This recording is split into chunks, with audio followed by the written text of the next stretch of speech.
Pemerintah Orde Baru memandang pasar modal sebagai instrumen vital untuk menghimpun dana jangka panjang guna membiayai pembangunan. Langkah konkret ini diawali dengan penerbitan Keputusan Presiden Nomor 52 Tahun 1976 yang membentuk Badan Pembina Pasar Modal dan Badan Pelaksana Pasar Modal atau BAPEPAM. Pada 10 Agustus 1977, Presiden Soeharto secara resmi mengaktifkan kembali bursa saham yang ditandai dengan penawaran umum perdana atau IPO PT Semen Cibinong. Namun, pada dekade pertama antara 1977 sampai dengan 1987, pasar modal mengalami masa stagnasi atau tidur panjang dengan jumlah emiten yang hanya mencapai 24 perusahaan. Hal ini disebabkan oleh ketatnya regulasi, tingginya suku bunga deposito bank yang membuat investor enggan melirik saham, serta kebijakan pajak yang kurang mendukung.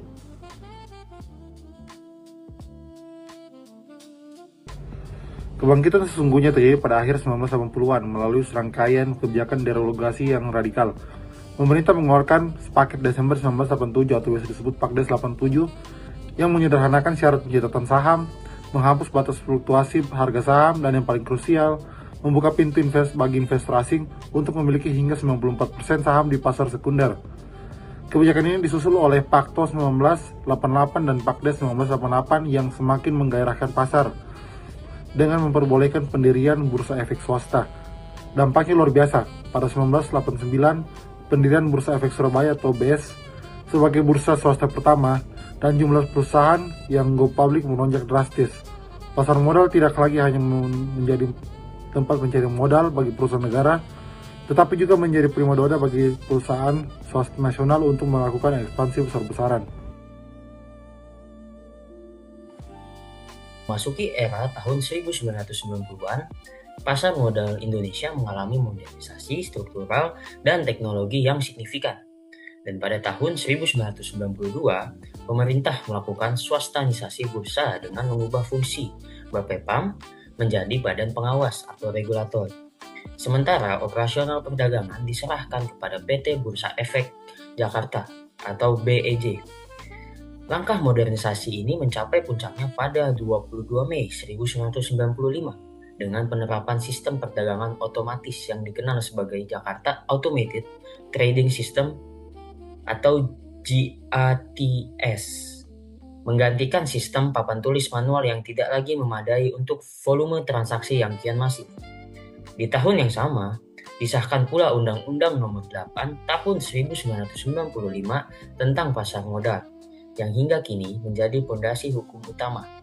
Meski pertumbuhan ini sempat terhantam hebat oleh krisis moneter tahun 1997, IHSG jatuh ke posisi terendah, yaitu 256,83 pada tahun 1998. Turun dari level tinggi yaitu 554,1. Pada akhir tahun 1998, ditutup dengan IHSG di level 398,03.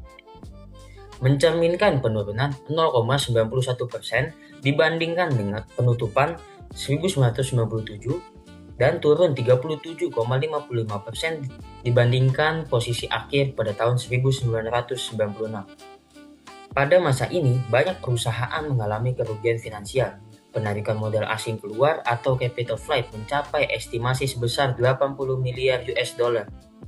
Semua hal ini berdampak lebih buruk lagi, dengan menguapnya kapitalisasi pasar sebesar 25% dan peningkatan harga US dollar dari Rp2.400 menjadi Rp16.000.